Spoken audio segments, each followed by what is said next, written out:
আসসালামু আলাইকুম রহমাতুল্লাহি ওয়া বারাকাতুহু। সম্মানিত দর্শক,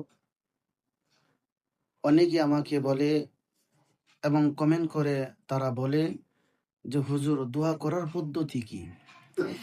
কিভাবে দোয়া করলে আল্লাহ তাআলার কাছে কবুল হয়, আল্লাহ তাআলা কবুল করেন? তো সম্মানিত দর্শক, আপনাদেরকে বলবো দোয়া করার পদ্ধতি।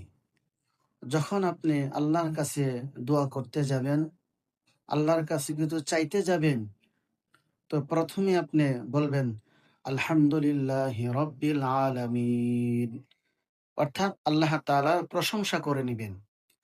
তারপরও বলবেন আসসালাতু ওয়াসসালামু আলা সাইয়্যিদিল মুরসালিন, অর্থাৎ নবী করিম সাল্লাল্লাহু আলাইহি ওয়াসাল্লামের উপর দুরূদ পড়ে নিবেন এবং তারপরে বলবেন ইয়া আরহামার রাহিমিন এবং তারপরে বলবেন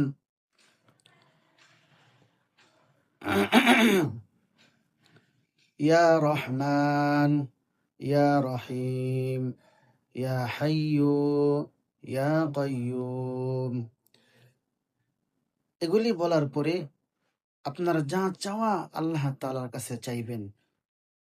যা আপনি চান আল্লাহর কাছে দোয়া করবেন।